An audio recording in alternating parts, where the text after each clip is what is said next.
We are now going to continue in the book of Revelations, another totally misunderstood chapter, chapter 6, where those that, as it says in Matthew, have entered the wide gate and went down the wide road to destruction. Almost all teachers and prophecy teachers and pastors teach from the wide gate and the wide way to destruction. Saints, we went through the narrow gate, which was Christ himself, and we've stayed on the narrow way, which is Christ himself. And as you saw in chapter 4 and 5, that the Father, another wonderful revelation, had this book on his throne, and that book was sealed up, and that the sun rose. The Lamb of God rose up into heaven, that freshly slain lamb. In the time between he told Mary, don't touch me, and he told his disciples to put their hands in his side to feel him, to touch him.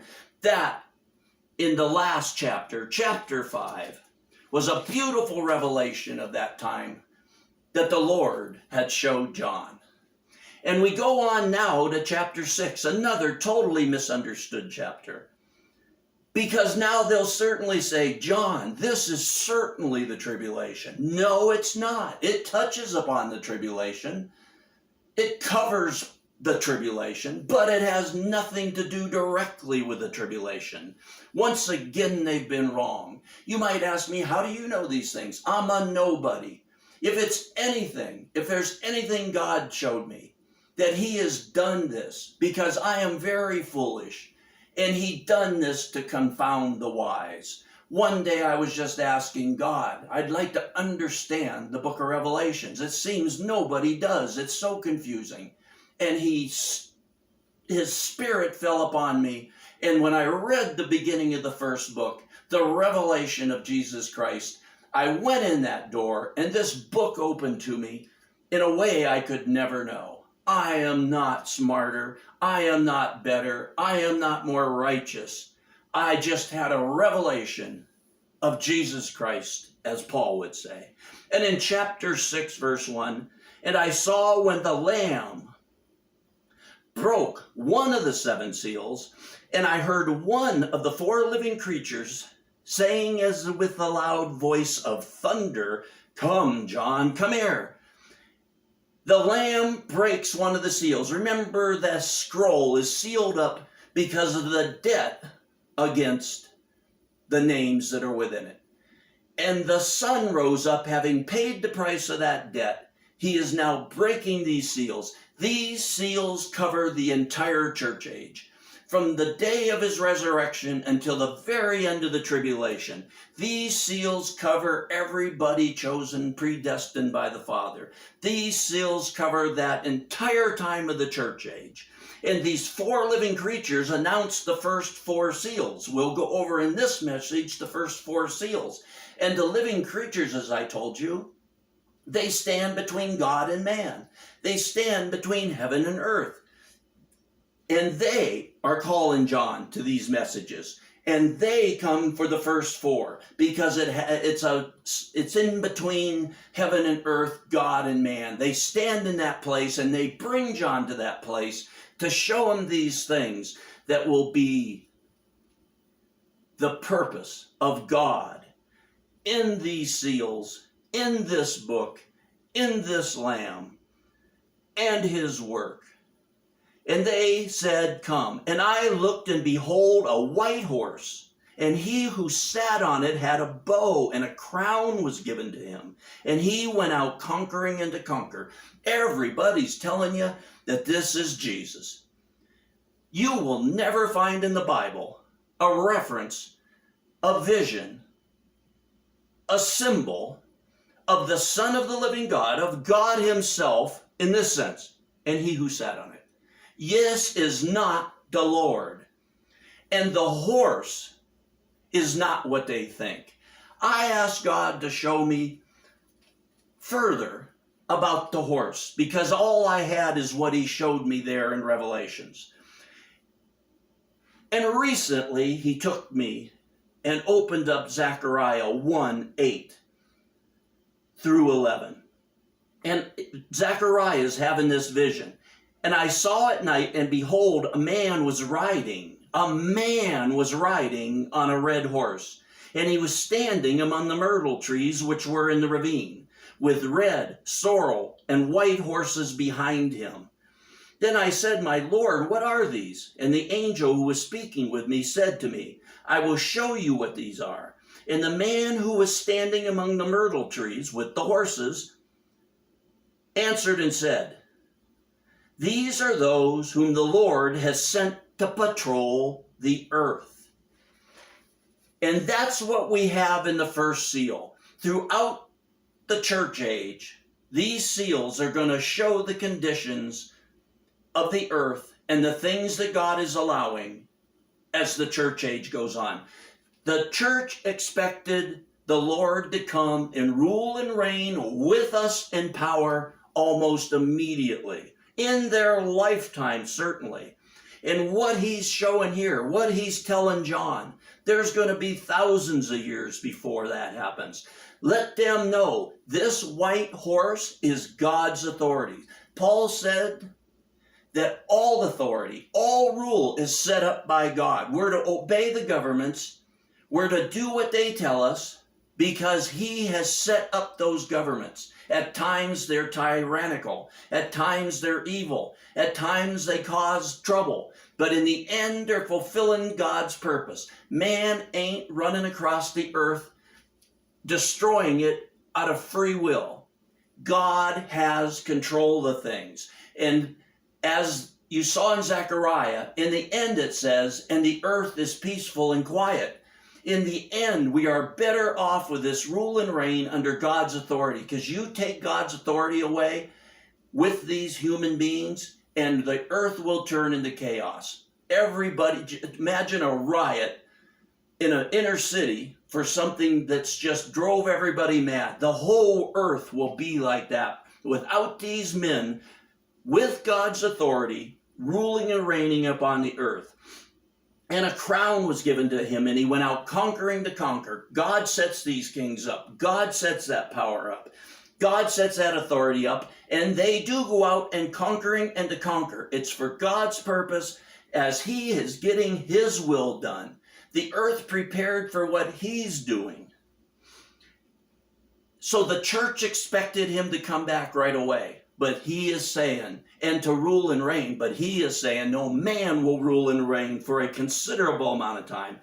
And when he broke the second seal, I heard the second living creature say, the second seal, the second creature. And another, a red horse went out, and to him who sat on it, man, it was granted to take peace from the earth, and that men should slay one another, and a great sword was given to him. As God allows these men to rule and reign and to keep his purpose upon earth, men do fight with men. But it's for God's outcome in the end. God's not losing here. God has who he wants in power, where he wants them in power. It's for his purpose. And that throughout the church age, the Christians thought that the Lord would come and bring peace to the earth, and that we'd all be peaceful and living in his kingdom. And he's telling them that I have men in authority, and they will go out conquering to conquer, and they will take peace from the earth, and that they'll slay one another, and a great sword is given to them to wage war. And in verse 5, and when he broke the third seal, I heard the third living creature saying, Come. And I looked, and behold, a black horse, and he who sat on it had a pair of scales. And I heard, as it were, a voice from the center of the four living creatures. This comes between God and man, between heaven and earth. This voice coming from the center saying, four living creatures saying, a quart of wheat for a denarius and 3 quarts of barley for a denarius. This is a very high price to pay for those things. This shows famines, shortages, severe shortages. The church wanted and expected immediately to him to come back, and we'd live in a land of milk and honey, that we'd eat of the tree of life, that we'd never want, we'd never go hungry. He's saying to the saints, Thousands of years are going to take place where there's going to be famines. There's going to be shortages like you see now. Sometimes they're worse, sometimes they're better. But as all these things are said there, what else did he say in Mark 13, 7 and 8? In these seals we've already seen broken. And when you hear of wars and rumors of wars, and we do, and we are now, and we have through the history of the church, do not be frightened. Those things must take place. They're destined by God. But that is not yet the end. For nation will rise against nation. We've had one kingdom after another. We've had world wars. This is what he's talking about in the seals. That's what he's showing us in the seals. And kingdom will be against kingdom. There will be earthquakes in various places. There will also be famines, which we just read about. These things are merely the beginning of birth pains. This goes clear back to the beginning of the church age. It has nothing to do with the tribulation. We have lived this, and the saints have wondered, where is he for generation after generation? And he's saying, that is not the end. These things is what God has allowed by God's authority. So don't think it's come yet. Don't think these things are unusual. And he says at the end of verse 6, and do not harm the oil and the wine. Do not harm the oil and the wine. Oil and wine back in those days were symbols of luxury. The rich had them. They had them in abundance. The wine for the partying and the gayness. As the world is going on in these shortages and wars, even in wars, the rich people are always partying and drinking and having fun. The rich always have their riches. The same it is now. That's what he's saying there. And when he broke the fourth seal, I heard the fourth living, and when he broke the fourth seal, I heard the voice of the fourth living creature saying, come, the last of the living creatures. And I looked, and behold, and an ashen horse, and he who sat on it had the name Death, and Hades was following him. Death and the grave. And authority was given to them over a fourth of the earth to kill with the sword, and with famine, and with pestilence, and by the wild beast of the earth. Throughout the church age, we were told he's coming, and we will have eternal life, that we will not die, that he'll put an end to death in the grave.